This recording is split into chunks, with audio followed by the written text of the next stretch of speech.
7 years I've owned my 125, and in that time I've looked after him, serviced him, cleaned him up and kept him clean, and even had to do a couple of major jobs following MOT failures, one of them being the fork seals, which was the second year he'd failed on fork seals.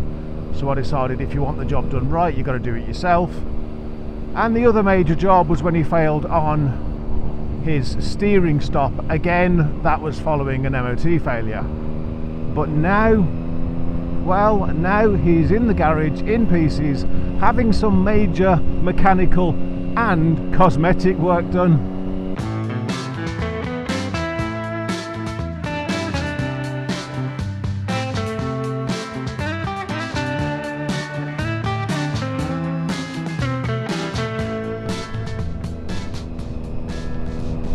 So how is my 125 doing now?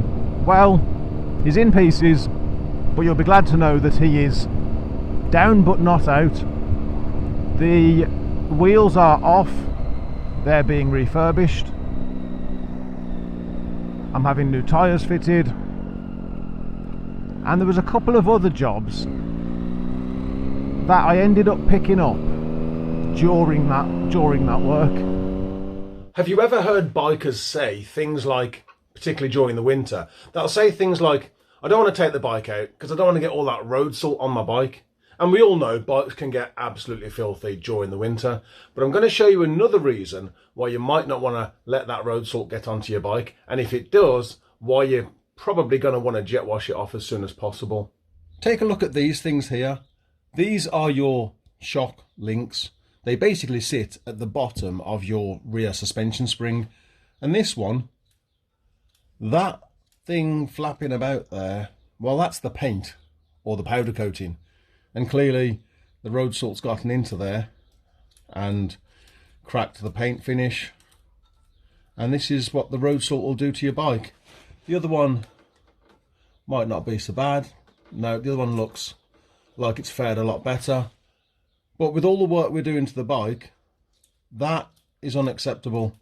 So whilst the wheel is off, I'm going to take off these links and repaint them. So that flaky powder coating then, there's a piece.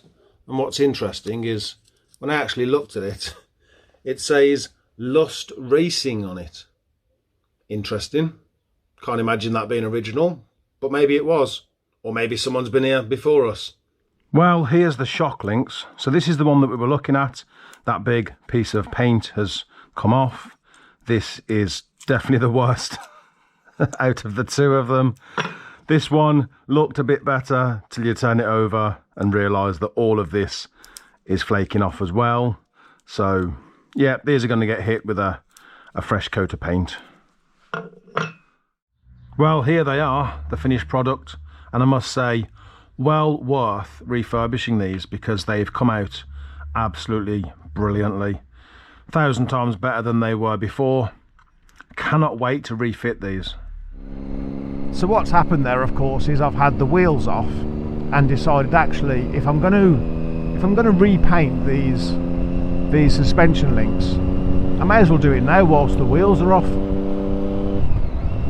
Which also meant taking them links off, and I thought to myself, well, the spring, for example, I've kept it clean as you can keep these things when they're on the bike. So I thought, you know what, it's only an extra bolt, I'll take that off and clean it. I'm shocked. No, genuinely, no pun intended, I am shocked. I've never had shock absorber off this bike. I've cleaned it on the bike several times, as much as you can when it's on the bike, but I've never removed it. And having this off the bike now, and seeing just how good it is, there's no leakage, there's no pitting on the piston there. This is almost perfect condition. And then I decided let's replace a couple of clips on the rear brake setup. And whilst all of this is off, because my swing arm has got paint rubbed off the side of it from bikers' boots, I thought to myself, well, is there ever going to be a better time to repaint the swing arm than now? because to get the swing arm off, well, you got to take the wheels off, and you'd have to take the spring off. And so I thought, you know, I'm 90% of the way there. So we've basically gone from wheels and tyres to my suspension links and the spring, and then the brake and the swing arm. The whole thing just snowballed. And when I took my suspension link off, the book says that what you should do is you should check the roller bearings, make sure that they're all good, and grease them up. So I did that, only to discover that these roller bearings probably had the original grease in them, because it had literally gone hard. It was almost like a plastic. It's not what you would have called grease. And so then I had like 3 or 4, I forget how many of these things that I had to clean up. And this is why the bike looks like a project bike at the moment, because I've taken the opportunity to allow these repairs to snowball. Because yes, I could have just done the tyres and not done the wheels. I don't have to paint the swing arm, you know, I don't have to do all this greasing and cleaning and everything else, etc. But I figure, you know, there's no better time to do these things. Otherwise, one day I'm going to be staring at the wheels thinking, I've always wanted to get them refurbished, because although yes, they're black, they're satin black and they don't fit in with the rest of the bike. So I always wanted to get these wheels refurbished, and there really is no better time than when you're getting your tyres done. Same as the swing arm, it's just wear and tear. You got paint that's literally rubbed off from biker's boots and paint missing from the back where the axle goes, and it is just wear and tear. But whilst I've got virtually nothing bolted to the swing arm, again, there's no better time than to pick up these jobs. Otherwise I'll be one day looking at the bike with his brand new tyres thinking to myself, I should have got the wheels done. Or maybe I got the wheels done and they're really showing up the scuffed swing arm.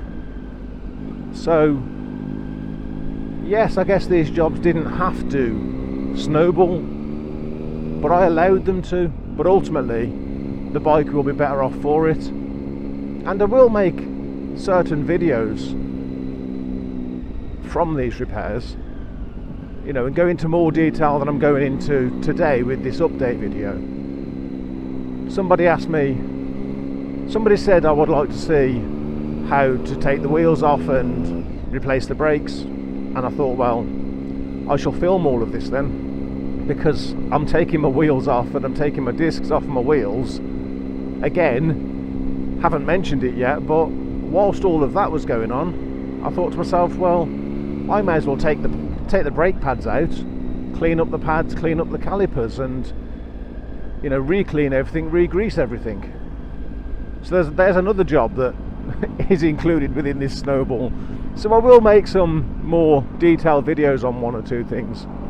My hope is that after doing all of this work and having done his major service not that long ago, I am hoping that I get another 7 years of trouble-free motoring out of my 125, because I know that he is good for it.